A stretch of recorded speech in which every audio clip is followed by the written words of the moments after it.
আসসালামু আলাইকুম গাইস, আপনারা কেমন আছেন? কথা বলবো কিছু দেশের কর্মকাণ্ড নিয়ে। বাংলাদেশ 2024 সালে নতুন প্রজন্মের তরুণ শিক্ষার্থী ছাত্ররা নতুন বাংলাদেশ তৈরি করতে স্বৈরাচার শেখ হাসিনাকে বিদায় করছে। বৈষম্য বিরোধী মানে লুটপাট বিরোধী বাংলাদেশ স্বাধীনতা দেশ, গণতন্ত্রের দেশ। ছাত্ররা স্বৈরাচার শেখ হাসিনা থেকে কেড়ে নিল দেশে একটা ভালো রাষ্ট্র থাকার জন্য, মানুষ নিজস্ব স্বাধীনতা পাওয়ার জন্য। তাই আমরা কয়েক মাস দেখলাম বাংলাদেশের সাধারণ জনগণ একজন সরকার বসাইছে, বর্তমান আছেন ডক্টর ইউনূস স্যার। তাকে বসানোর পরে দেশ ভালোই চলছিল, তবে 2025 সাল আবার জানি কেমন হয়ে গেল। 2025 সালে জানুয়ারি মাসে জানি কেমন দিকে কেমন লাগতেছে, মানুষ বুঝতেছে না।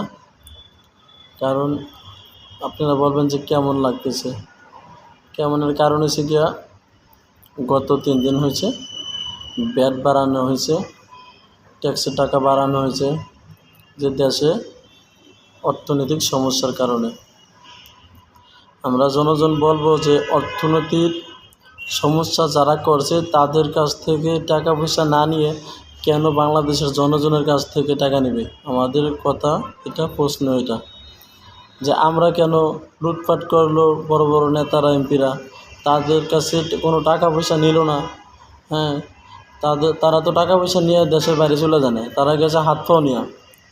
ওনাদের বাড়ি আছে, গাড়ি আছে, সব কিছু আছে, ব্যবসা বাণিজ্য আছে। ওই সমস্ত টাকার থেকে টাকা না উড়ে বর্তমান সরকার কী করতেছে? ব্যাট বাড়াই দেওয়া হয়েছে, ট্যাক্সের টাকা বাড়াই দেওয়া হয়েছে। বর্তমান রেস্টুরেন্ট, বড় বড় মার্কেটে যেগুলো আছে ব্যাট ট্যাক্স বাড়ানো হয়েছে। এগুলো বাড়ানোর কোনো দরকার ছিল না, কারণ যারা লুটপাট করছে তাদের কাছ থেকে টাকা পয়সা উঠে নিলে হইতো। কারণ লুট করছে একজনেই, টাকা পয়সা বানাইছে একজনে। এই সমস্যাগুলো তো ভোগ করবে না সাধারণ গরিব মানুষ। বাংলাদেশে এখন জিনিসপত্রের অনেক দাম। এই জিনিসপাতি এত টাকা দাম দিয়ে কিনা খাওয়ার জন্য তো বর্তমান সরকারকে বসানো হয় না। বর্তমান সরকারে বসানো হয়েছে যে জিনিসের মূল্যের দাম কম থাকবে, কম টাকা দিয়ে ব্যাগ ভরে বাজার আনতে পারবে। বাজারে 1000 টাকা নিবে, অনেক কিছু আনতে পারবে। এখন তো 1000 টাকা নিয়ে গেলে কিছুই হয় না। তাই যদি আবার জিনিসের দাম বাড়ানো হয়েছে, গ্যাসের দাম বাড়ানো হয়েছে, মানে প্রতিটা প্রোডাক্টের দাম বাড়ানো হয়েছে। আমরা আশা করব যে আপনারা দাম কমানোর চেষ্টা করেন। দেখেন কোন জায়গায় লুটপাট চলতে আছে, এগুলো বন্ধ করার ব্যবস্থা করেন। কে কী দল করে খাইতেছে, কোন জায়গায় সমস্যা, এগুলো সমস্যার সমাধান করেন। আপনি বর্তমান সরকারের বয়স মনে হয় 5-6 মাস হয়ে গেছে, এতদিনে সমাধান হওয়ার কথা। আমরা তো আসলে কিছু দেখতে পাচ্ছি না। আপনারা জনগণ বসাইছে, যারা নতুন উপদেষ্টা আছেন তাদেরকেও জনগণ বসাইছে। আপনারা এগুলা তদন্ত কমিটি বসায় দেখেন কোন জায়গায় সমস্যা আছে, নাহলে জিনিসপত্রের দাম কমায় না কেন? কারণ স্বৈরাচার শেখ হাসিনার আমলেও জিনিসের দাম বেশি ছিল। হ্যাঁ, তাকে স্বৈরাচার শেখ হাসিনাকে বিদায় করা হয়েছে এই জন্যে যে লুটপাট বন্ধ করতে পারতেছে না দেশ, তার আমলে লুটপাট বেশি হয়েছে। এখন আবার যদি নতুন করে লুটপাট হয় তো বাংলাদেশের মানুষ যাবে কোথায়? কারণ যাকে বসাবো তার আমলে যদি এরকম হয়, এটা তো হবে না। আমরা চাই বাংলাদেশের নতুন প্রজন্মের যারা আছেন, যারা বর্তমান উপদেষ্টা আছে, তারা দেখেন কোন জায়গায় সমস্যা আছে, কী কারণে টাকা পয়সা দেশে অর্থনৈতিক সমস্যা হইতেছে, এই কারণগুলো খুঁজে বের করেন। আর যারা বড় বড় লিডার যারা দুর্নীতি করছে, তাদের সম্পদ বিক্রি করে হইলেও তাদের কাছ থেকে টাকা গুলাই না এই অর্থনৈতিক চাকা ঘোরানোর ব্যবস্থা করেন।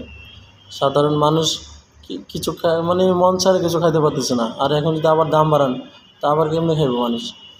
আমরা বলবো আপনারা সবাই বাংলাদেশের ভালো কিছু করেন, জনগণ যে কটা ভালো মন্দ খায় বাঁচতে পারে।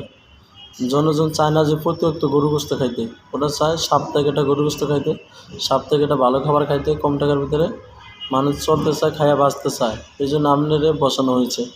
আপনি অনেক বড় একটা আন্তর্জাতিক পর্যায়ের বড় ভালো মানের নেতা আপনাকে বসানো হয়েছে। আপনি দেখেন, আপনি পারবেন। বাংলাদেশ কোন দিকে যাইতেছে, কোন দিকে নেওয়া যায়, আপনি পারবেন। বিশ্বাস করে আপনাকে বসানো হয়েছে। আপনি এগুলা খেয়াল করেন, ভালো করে স্মরণ করেন, ভালো তদন্ত কমিটি বসান, কোন জায়গায় সমস্যা আছে, মালের দাম বাড়ে কেন, ব্যাট ট্যাক্স বাড়ানো হয়েছে কারণ কি, এই কারণগুলো খুঁজে বার করেন। এই ব্যাট ট্যাক্স এগুলো দিলে তো আবার রেস্টুরেন্টের উপরে বসাচ্ছেন, এই রেস্টুরেন্টে চলবে না। রেস্টুরেন্ট কমিটিতে রেস্টুরেন্ট বন্ধ করে দেবো, তাহলে আপনারা কেমনে চলবেন? বাংলাদেশের রেস্টুরেন্টে না হলেও 50 লাখের উপরে স্টাফ কাজ করে, শ্রমিক কাজ করে। এই শ্রমিকগুলো যদি রেস্টুরেন্টগুলো বন্ধ করে দেয়, তাহলে এই শ্রমিকের আপনি কী করবেন? আপনি চাকরি বাকরি দিতে পারবেন না। তাই আমরা বলবো ব্যাট ট্যাক্স এগুলো বন্ধ করতে বলেন, বন্ধ করার চেষ্টা করেন। কারণ যত বাড়াইছেন অত দেওয়া যাবে না। একটা নিয়ম শৃঙ্খলার ভিতরে আনেন। আল্লাহ হাফেজ, ভালো থাকেন। খোদা হাফেজ, আল্লাহ হাফেজ।